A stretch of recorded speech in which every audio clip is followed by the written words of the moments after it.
Ang chief mismo ng NCRPO na sa linya natin, si Police Major General Anthony Aberin. General Aberin, magandang morning! Si Ka Jerry at si Ka Tunying po ito. Magandang umaga rin, Katunying at Ka Jerry at sa lahat po ng inyong taga-subaybay. Yes, sir. Kumusta po ang preparasyon sa hanay ng kapulisan? At siguro, unahin natin meron ho bang mga natatanggap kayong intelligence report na pwedeng merong mga pwedeng magsamantala at makalikha ng gulo dito sa gagawing mga pagkilos na ito? Tama po. Una sa lahat ay gusto po naming sabihin na handang-handa na po ang Philippine National Police na pinangungunahan po ng NCRPO para sa isasagawang rally po, camps November 16 to 18. And as of now, lahat po ng posibilidad na posibleng mangyari ay atin pong ginagawan ng aksyon at hakbang. Kagaya ng nabanggit ninyo, kung may natanggap po tayong magsasamantala, kasama po sa paghahanda po natin ito at lahat po ng koordinasyon sa other intelligence unit ay ginagawa natin. Nang sa ganon, ay ma-validate po natin ang mga information po na ganito. Pero magpagayon pa man ay nakahanda po tayo anman po ang mangyari. Sa naging pahayag po mula sa mga kapatid sa iglesia, binabanggit na wala namang hangarin itong rally ng Iglesia ni Cristo na magpabagsak o pabagsakin ang pamahalaan. Pero ang ikinatatakot ho kasi ng iba, General, baka merong ibang grupo o ibang organisasyon na sumali at samantalahin ang pagkakataon. Tama po yun. Tuloy-tuloy po ang koordinasyon po natin sa pamunan po ng Iglesia ni Cristo at maliwanag nga po ang kanilang hangarin.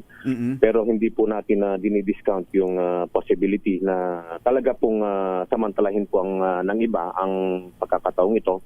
Sa katunayan po, may mga, aside from sa Iglesia ni Cristo, ay may mga ibang grupo po na magdadaos din po ng mga rally. At, kasabay po? Kasabay, General? Kasabay po ng, opo. Sa People Power Monument po ay may mga grupo po na nag-apply ng permit sa Quezon City Government. And accordingly, based po sa pakikipag-usap natin doon sa ground, ay may mga magrarally rin po na grupo rin po sa Liwasyang Bonifacio at sa EDSA Shrine din po. So yung yung sa Iglesia ni Cristo po, General Aberin, ang venue lang nito ay yung sa Quirino Grandstand. Tama po ba 'yon? Tama po 'yon. Sa Quirino Grandstand po yung venue po ng ng rally po ng Iglesia ni Cristo. Yan po yung in-applyan po nila na permit for 3 days. Okay. And sa katunayan hindi po natin masyadong problema po yun kasi tuloy-tuloy po yung koordinasyon po natin sa leadership ng Iglesia ni Cristo. And alam naman natin na pag nag-rally po ang Iglesia ni Cristo ay talaga pong nasusunod po yung kaayusan po na pinapairal nila kasi may sarili-sarili pong uniform yan. Ma-identify po natin kung may talagang nakasingit o nakahalo sa kanila na iba. Mabuti siguro sa puntong ito, basahin natin yung portion kumbachero nung pahayag na binanggit din sa mga kapatid sa Iglesia ni Cristo nitong weekend. Sa mga pagsamba. Sa mga pagsamba. Ang pahayag ng layunin ng pahayag ng Executive Minister ng Iglesia ni Cristo na si Brother Eduardo Manalo. Ito po yung isang portion nun. Hinihiling natin sa pamahalaan na isagawa ang makatarungan at lantarang pag-iimbestiga sa lahat ng sangkot upang sila ay papanagutin at mabawi ang salaping ninakaw nila at maibalik sa kabangyaman. Gawin nila ito sa paraang naaayon sa batas na hindi binabaluktot ng sinuman. Ito yung yung nabanggit mo, kumbachero.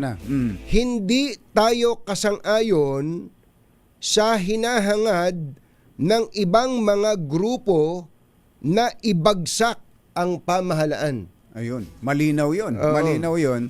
At ito'y malinaw din sa koordinasyon sa inyo ng Iglesia ni Cristo, General, ano? Opo, tama po yun. Malinaw po yung hangarin nila at alam po natin na ito po yung declaration po ng pamunuan ng Iglesia ni Cristo. Kaya nga po nasabi ko kanina na hindi po tayo nag-aalala tungkol sa pagrarally ng Iglesia ni Sa Cristo. Quirino Grandstand. Ang pinag-aalalahan natin is yung mga grupo na magsasamantala sa sitwasyon at of course ang babantayan kasi natin ng bulk ng deployment po natin ay dito sa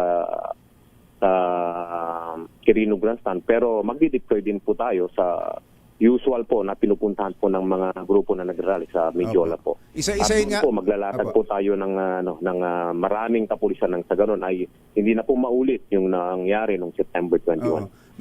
Ang binanggit nyong mga lugar parang apat, isang Quirino Grandstand sa Iglesia ni Cristo, merong Liwasang Bonifacio, merong People Power Monument, tsaka meron ding EDSA Shrine. Magkalapit lang yung dalawang yun sa EDSA.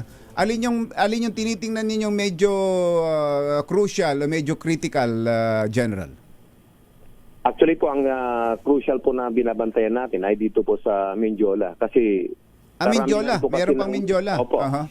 Kasi po karamihan po ng mga nagrarally eventually doon ay tumutuloy. nagmamarcha po sila papunta ng Medjola at doon po yung binabantayan po natin talaga. Oo. Yun yung mga magrarally sa Liwasan, sila yung pupunta ng Medjola? Posible pong ganun po ang mangyari. Anong grupo po? Anong grupo po yan? Papuntang Medjola. Anong grupo po itong sa Liwasan? Wala pong kasi yung Liwasang Bonifacio po ay isang Freedom Park po. Hindi po kailangan mag-apply ng permit. Okay. Pero ina-anticipate po natin na may mga magrarally po dyan comes November 16. Yung Opo. sa Medjola po naman, Sa Medjola po is not a Freedom Park. Although may gate po ng papuntang Malacanang Complex, yun po kasi yung palaging pinupuntahan ng mga nagrarally. Tuwing may scheduled rally po na ganito. Kagaya nung nangyari noong September 21, dyan po nagkaroon ng ng konting dirian ng kapulisyan natin at yung mga nagrarally. meron po bang mga report na nagsasabing kaya pupunta sa Medjola para pasukin ang Malacanang? Wala pong ganong report pero yung possibility po na may mga ganong hakbangin yung mga ibang grupo ay ina-anticipate po natin. At nakahanda na po tayo sa mga ganong action po ng mga ibang grupo na nagrarally. Kung gano'n ang gagawin po nila. Dito po sa People Power Monument tsaka sa EDSA Shrine, magkaibang grupo ito at anong grupo ito, General? Ang nag-apply po ng permit sa People Power Monument is yung United People's Initiative po. At ang pagkakalam ko po ay may na-approve pong permit po galing po from the Quezon City Government. United People's Initiative, UPI. Sino po yun? Sino pa mga nasa likod niyan, sir? Isang retired general po yung nasa likod po nito. At aside from the UPI ay may lumalabas po ng balita na ito po ay may mga kasama pa po silang ibang grupo. Pero it needs to be validated po kung sino po yung mga kasama nilang. Ito pong UPI ay ito pala yung kay General Pokis, yung retired General Pokis. Tama po ba yan, RD? Opo, parang lumalabas po na gano'n, na retired military officers po yung yung may mga kasapi po silang retired PNP at saka AFP officers po. Saka yung yung kay Kibuloy, Yung Kingdom KOJC. of KOJC. Diyan din ba sila? JIL, ayan. Diyan din ba sila sa People Power? May na-receive po tayong validated report po na kasali din po sila dyan sa People Power Monument. Oh, okay. Ito po Sa ba ay, EDSA Shrine, sa EDSA Shrine, ibang grupo rin 'yon, sir? Opo, ibang grupo po 'yon, pero ano po kasi yun parang may simbahan ang kakausapang, mostly po ang kinakausap po nila ay yung mga nagmamahalan ng simbahan. At hindi po sila yung mga nagdadaos po ng pagtitipon po doon ay hindi po nag-a-apply ng permit. Although wala pong permit yun, kung minsan ay tinotolerate po natin, binibigyan po natin ng ilang mga minuto o oras na makapagpahayag ng kanilang saloobin. Then after that po ay kinakausap natin to voluntary disperse po dito sa party po ng EDSA Shrine po. Yung pong sa EDSA na to, including People Power Monument, ito po ba pwede nating sabihin na this is a cause for concern? Sorry po. Ito po ba ay dapat ba ipag-alala ito dahil sa may mga general, may mga retired officers po diyan? Opo, lahat po ng rally ay talagang binibigyan natin ng pansin. Actually, magdi-deploy po tayo ng sapat na kapulisan po diyan para i-ensure po yung security and safety ng mga nagrarally at sa buong publiko po at saka yung traffic flow po. Yun po yung talagang purpose ng pagdi-deploy po natin para magkaroon po tayo ng isang maayos at mapayapang rally on those places.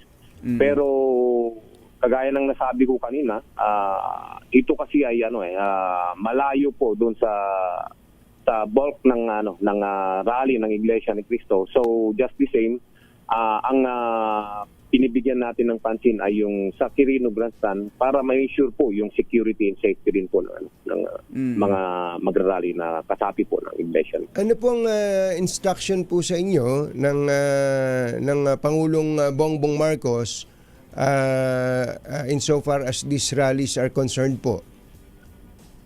Actually po, of course, ang instruction po ng ating Chief PNP ay of course to always observe maximum tolerance po at pairalin po ng mga kapulisya ng disiplina at paggalang sa ating mga kababayan at always anchored po lahat ng actions natin dun sa police operational procedure po. Kasi po ay malayang pamamahayag po doon. Guaranteed naman po ito sa Constitution and as long as wala pong batas na nababiolate ay andyan lang po yung kapulisan natin para panatilihin ang kaayusan at kapayapaan po ng mga nagrarally at of course sa buong publiko po. May mga nangyayari na may mangyaring breach of law and that's the time po na yung ating kapulisan ay action na po. May mga nangyayari sa nakaraan na hinaharang yung ibang mga rallyista, halimbawa pupunta sa Quirino Grandstand, pipunta sa EDSA, hinaharang pa lang sa mga point of entry. Meron ba kayong instruction na gano'n, sir? Actually po, yung paglalakad po sa kalsada ay hindi po lapag sa batas, ay hindi po natin kailangang harangin. Pero kung ang pupuntahan po nila ay sa gates po ng Malacanang, ay haharangin po natin bago makarating po dito sa mismong tutok na sa gate ng Malacanang. Oo. So yung mga manggagaling ho ng probinsya na makikibahagi, sasali, halimbawa dyan sa Quirino Grandstand, malaya hong makakapasok ng Metro Manila at makakapunta ng Luneta. As far as NCRPO is concerned, ay pagdating po dito sa AOR po ng NCRPO, I assure you na malaya po sila makakarating po dun sa Luneta Grandstand. Medyo mabigat po itong trabaho ninyo, RD, dahil biro nyo, sabay-sabay, iba-ibang grupo pala itong magkakasabay-sabay, iba't ibang location dito sa Metro Manila. Hindi kaya kayo kapusin ng tao, mga pulis so, tatlong NCR? araw to, tatlong araw pa. Hindi kaya kailangan kumuha kayo ng reinforcement? Sa ngayon po ay confident po tayo kasi andyan po yung suporta ng ating Chief PNP, si General Nartates. At tayo po ay inaugment po ng mga other police regional office po dito sa Luzon. And may sapat po tayo na kapulisan para i-assure po yung security and safety po ng bawat isa po. Mga gaano ba karami ang nakaredy nating kapulisan dito sa Metro Manila, including reinforcement from the regions? Including reinforcement po ay aabot po ng almost 18,000 po yung i-deploy natin for this activity. Maliban na pa po doon sa deployment natin for the usual anti-criminality operations po. So matotal more than 20,000 po kasama po lahat ng deployment natin sa buong Metro Manila. Ito may message sa atin si DILG Secretary John Vic Remulla. Ang instruction daw po ng Pangulong Bongbong Marcos ay i-escort pa ang mga sasali sa rally ng Iglesia ni Cristo para sila makarating ng safe dito sa venue. Tama po yun. hindi lang po yan, ay talagang inayos po natin na pati parking plan po ay naglatag po tayo ng maayos na parking plan nang sa ganun ay maayos po yung mga sasakyan nila. And at the same time ay nagkakaroon po na tayo ng mga lahat ng plano, evacuation plan, medical evacuation plan and everything po. Inayos po natin lahat nang sa ganun ay magkaroon po ng maayos at payapang pagpapahayag ang ating mga kapatid sa Iglesia ni Cristo. Yes, sir. General, Lieutenant General na kayo, di ba? Hindi po, Major General lang po. Sige po, simula po ngayon, Lieutenant. Nadagdagan na natin na Nadagdagan po Estrella. namin. Marami po kami Estrella dito, General. Maraming salamat. Good Thank luck you. po sa inyo at ingat po, Lieutenant Major General Thank you, sir. Anthony Aberin, ang ating pong pinuno NCRPO. ng NCRPO. Thank you. Thank you, sir.